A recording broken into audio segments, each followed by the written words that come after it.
सर्वांना सस्नेह नमस्कार. आयुष्यभर नीतिमूल्याचे धडे देणाऱ्या आणि शिक्षणाची वळणवाट विद्यार्थ्यांसाठी सोपी करणाऱ्या श्रीमती अनिता घाटकर वाकचौरे मॅडम यांच्या सेवापूर्ती सोहळ्यासाठी उपस्थित सर्वांचं मनःपूर्वक स्वागत. स्वागत आपुले करतो आम्ही काव्य फुले देऊनी, मनहर्षाने फुलून गेले आज या मंगलदिनी.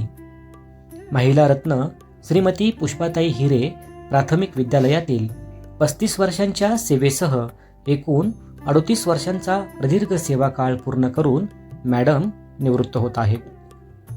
30 सप्टेंबरला त्या शाळेचा निरोप घेणार असल्या तरी तुम्हा सर्वांच्या साक्षीनं सेवापूर्ती सोहळा आधीच साजरा करण्याचा निर्णय आम्ही घेतला. त्यासाठी दिवसही उत्तम निवडलाय, 13 सप्टेंबर. विश्वात्मक देवतेकडे जगाच्या कल्याणाचं पसायदान मागणाऱ्या ज्ञानेश्वर माऊलींनी ज्ञानेश्वरी हा मौलिक ग्रंथ विश्वाला बहाल केला. चराचराला भवसागरापलीकडं नेण्याचा मार्ग दाखविणाऱ्या ज्ञानेश्वरीची आज जयंती. अशा मंगलदिनी या माऊलीचाही सेवापूर्ती सोहळा साजरा करता येणं हे आम्ही आपलं भाग्य मानतो. आई हे वाकचौरे कुटुंबियांचं श्रद्धास्थान आणि सर्वस्वही. मेरा मुझमें कुछ नहीं, जो कुछ है सो तोर, तेरा तुझको सौंपता क्या लागे हे मोर. संत कबीरदासजी यांनी परमेश्वराबद्दल व्यक्त केलेली ही भावनाच आज मॅडमचा मुलगा अमित, मुलगी अमृता, स्नुषा कल्याणी, जावई हर्षल जाधव यांसह परिवाराची आहे. त्यामुळं हा केवळ सेवापूर्ती सोहळा नाही तर आईबद्दलचा कृतज्ञता सोहळाही आहे. वाकचौरे मॅडमचा जन्म 7 सप्टेंबर 1967 रोजी आजोळी छत्रपती संभाजीनगरमध्ये झाला. वडील रामदास घाटकर आणि आई शकुंतला यांनी लेकीचं नाव अनिता ठेवलं. ही एकूण 4 भावंड, त्यामध्ये अनिता दुसऱ्या क्रमांकाच्या. त्यांना अरुण आणि सतीश हे दोघे भाऊ तर मनीषा ही धाकटी बहीण. घाटकर कुटुंब मूळचं येवल्याचं. गंगा दरवाजा परिसरात या कुटुंबाचा तेलाचा घाणा होता. रामदास घाटकर यांना लग्नानंतर जालना नगर परिषदेत नोकरी मिळाली. त्यामुळं हे कुटुंब जालन्यात प्रीतीसुधानगरमध्ये स्थायिक झालं. अनिता यांचं शिक्षण CTMK विद्यालयात झालं. त्या अभ्यासात हुशार, सभाधीटपणा त्या जन्मतःच सोबत घेऊन आल्यात की काय देव जाणे. तसे नसते तर 5वीत असतानापासून विवाह सोहळ्यांतील शेकडो लोकांसमोर त्यांनी मंगलाष्टकं गायली नसती. वक्तृत्व, गीत गायनासह अनेक स्पर्धांमध्ये सहभागाची हौस असली तरी वडिलांना हे आवडायचं नाही. परंतु अनिता यांना प्रोत्साहन देणारे गुरुजन भेटले. अनेकदा तर शिक्षकच पदरमोड करून त्यांना स्पर्धांना पाठवत. स्पर्धांमध्ये बक्षिसं मिळत गेल्यानं त्यांचा आत्मविश्वास दुणावला. मनात शिक्षकांबद्दलचा आदर वाढत गेला आणि आपणही शिक्षकच व्हायचं हे त्यांनी ठरवून टाकलं. 1983 मध्ये 10वी उत्तीर्ण झाल्यानंतर त्यांनी जिल्हा शिक्षण आणि प्रशिक्षण संस्थेतून D.Ed पूर्ण केलं. यानंतर जालन्यातच श्री महावीर स्थानकवासी जैन विद्यालयात 3 वर्ष ज्ञानदानाचं कार्य केलं. निफाड तालुक्यातील पालखेड येथील अशोक वाकचौरे यांच्याशी 4 मार्च 1990 रोजी त्यांचा विवाह झाला. या विवाह सोहळ्यातही एक गंमत घडली बरं का. अनिता तसे त्यांचे बंधू अरुण यांचा विवाह एकाच दिवशी एकाच मांडवात होणार होता. अनिता यांच्यावर अक्षता पडल्यानंतर अर्ध्या तासानं अरुण यांचं लग्न लागणार होतं. स्टेजवर नववधूच्या पोशाखातच अनिता यांनी भाऊ आणि वहिनीसाठी मंगलाष्टकं गायली. हे दुर्मिळ दृश्य पाहून वराडी मंडळीही अवाक न होतील तरच नवल.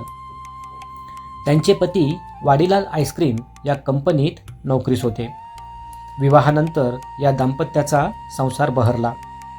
1991 मध्ये मुलगा अमितचा जन्म झाला तर 1993 मध्ये अमृताचा.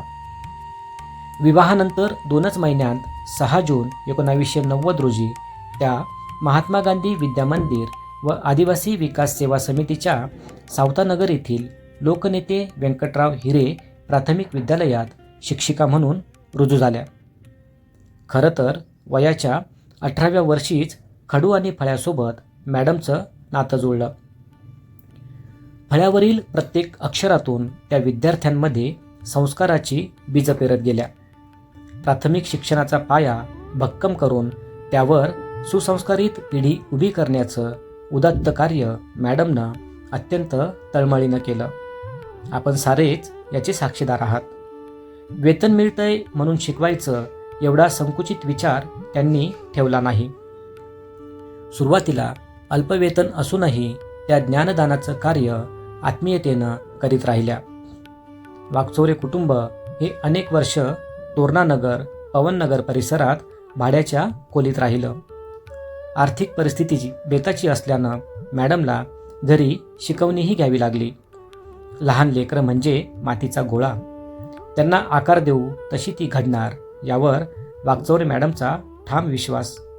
त्यामुळं परमेश्वरानं आपल्याकडं अत्यंत विश्वासानं ही जबाबदारी सोपविली आहे या कृतज्ञतेनं त्यांनी शेकडो विद्यार्थ्यांच्या आयुष्याला आकार दिला. शिस्तप्रिय, क्षमाशील आणि कर्तव्यनिष्ठ असतो तो शिक्षक. हे तीनही गुण घाटकर मॅडमच्या ठायी व्यापून आहेत. त्यांची शिस्तप्रियता सारेच जाणतात. विद्यार्थ्यांनाच नाही तर पालकांनाही त्यांच्याकडून शिस्तीचे धडे मिळत. बरमोडा, गाऊनसारखी वस्त्र परिधान करून शाळेत येणाऱ्या पालकांना त्या स्पष्ट शब्दात फटकारत. शाळा हे विद्येचं मंदिर, शाळेच्या प्रांगणात व्यवस्थितच यायला हवं असा त्यांचा आग्रह असतो. घरीदारी त्या शिस्तीला तेवढंच महत्त्व देतात. हिरे विद्यालयात मॅडमचं व्यक्तिमत्व बहरलं. त्या पेटीवादनही शिकल्या. कला, क्रीडा, संगीत, भाषा, गणित, विज्ञान, सामाजिक शास्त्रासह तंत्रस्नेही शिक्षणातही त्यांची मुसाफिरी सुरू राहिली. बेटी बचाओ बेटी पढाओ सारखी पथनाट्ये, समरगीत, देशभक्तीपर गीतस्पर्धा, यूथ फेस्टिवल, विज्ञान प्रदर्शनासह प्रत्येक उपक्रमात त्या पुढे असत. पुण्यातील प्रशिक्षण वर्गात सहभागी होऊन नंतर सहकाऱ्यांनाही त्या प्रशिक्षण देत. कोविड काळात त्यांनी यूट्यूबवरील अनेक प्रशिक्षण वर्गात सहभाग घेतला. नवनवीन गोष्टी स्वतःहून शिकण्याची त्यांना प्रचंड आवड. प्राप्त ज्ञानाचा उपयोग त्या शैक्षणिक व्हिडिओ निर्मितीसह दैनंदिन कामातही करत. शाळेतील ऑनलाईन कामकाजात त्यांचा पुढाकार असायचा. तब्बल 35 वर्ष एकाच शाळेत शिकविण्याचं भाग्य त्यांना लाभलं. ज्या शाळेत रुजू झाल्या त्याच शाळेतून निवृत्त होणाऱ्या त्या संस्थेतील एकमेव शिक्षिका असाव्यात. शाळेचे मुख्याध्यापक, शिक्षक, शिक्षकेतर कर्मचारी, संस्थापक, हिरे परिवारासह संस्था कार्यकारिणीशी त्यांचे ऋणानुबंध घट्ट झाले. मुख्याध्यापक पदाची 2दा संधी मिळूनही त्यांनी ती नम्रपणे नाकारली. नाशिक तेली समाजाद्वारे त्यांना आदर्श शिक्षिका पुरस्कारानं सन्मानित केलं गेलं. नाशिकचं ग्रामदैवत श्री कालिका देवी मंदिर संस्थांचा गुणवंत शिक्षक पुरस्कारही त्यांना मिळाला. आयुष्य गुण्यागोविंदानं व्यतीत होत असताना मॅडमच्या जीवनात एक काळाकुट्ट दिवस आला. तो दिवस होता 1 एप्रिल 2007. पतीचं हृदयविकाराच्या धक्क्यानं निधन झाल्यानं क्षणात होत्याचं नव्हतं झालं. नियतीनं क्रूर चेष्टा करून त्यांचा आधार हिरावला. 1 एप्रिलला मिळालेला पतीच्या निधनाचा निरोप एप्रिल फुल ठरावा असं सर्वांनाच वाटत होतं, परंतु ते वास्तव स्वीकारण्याशिवाय पर्याय नव्हता. पतीचं निधन झालं तेव्हा मुलगा अमित 11वीत तर अमृता 8वीत होती. त्यांना चांगलं शिक्षण देऊन स्वतःच्या पायावर उभं करण्याचं आव्हान मॅडमला पेलावं लागणार होतं. या संघर्षाच्या काळात नातलग, शाळेतील सहकाऱ्यांनी त्यांना खंबीर साथ दिली. याच काळात गुडघेदुखीनं त्यांना घेरलं. ऑपरेशनची वेळ आली. संकटांची मालिका सुरू झाली. परंतु जो दुःख से घबरा जाए वह नहीं हिंद की नारी या ओळींचा मॅडमनं जगण्यातून परिचय दिला. त्या डगमगल्या नाहीत. त्यांनी मुलांना चांगलं शिक्षण देऊन त्यांचं आयुष्य घडवलं. मुलगा अमित इगतपुरी न्यायालयात नोकरीस आहे. मुलीनं इलेक्ट्रॉनिक अँड टेलिकम्युनिकेशनमधून इंजिनिअरिंग केलं. दोन्ही मुलांची लग्न थाटामाटात लावून मॅडम एका महत्त्वपूर्ण जबाबदारीतून मुक्त झाल्या. आता 38 वर्षांच्या प्रदीर्घ सेवेतनंही त्या निवृत्त होत आहे. त्या शाळेचा निरोप घेणार असल्यानं हिरं विद्यालयाचं प्रांगण सुनं पडणार आहे. त्यांच्या ममत्वाचा आणि वात्सल्याचा स्पर्श लाभलेली वर्गखोली शाळेचा कोपरानकोपरा गहिवरणार आहे. 1 ऑक्टोबरपासून विद्यार्थ्यांना वागचौरे मॅडम ना शाळेच्या गेटवर दिसतील ना शाळेत. मुलांमध्ये मुलांसारखं होऊन मायेची पखरण करणारं संस्कारपीठ आता त्यांच्या अवतीभोवती नसेल. सकाळच्या प्रार्थनेसह विविध कार्यक्रमांतून विद्यार्थी शिक्षकांशी संवाद साधणारी हार्मोनियम अबोल होईल आणि शाळेत भरून राहील निशब्द पोकळी. मॅडमलाही आता ना शाळेची घंटा ऐकायला मिळेल ना लहानग्यांचा किलबिलाट. आपल्या आजीनं शाळेतल्या शेकडो विद्यार्थ्यांना भरपूर वेळ दिला, त्यांना प्रेम दिलं. आता अन्विका, ओजस्वी आणि दिव्यान या नातवंडांनाही आजी हवी आहे. तिचा सगळा वेळ हवा आहे. उतारवयात त्यांना आजीला निखळ आनंद द्यायचा आहे. भरल्या गोकुळात आईचं स्वागत करण्यास वागचौरे कुटुंबीय आतुर आहेत. माँ रुकती नहीं, माँ थकती नहीं, उसकी बेजोड़ हिम्मत को सलाम लिखूंगा, एक कविता मैं माँ के नाम लिखूंगा.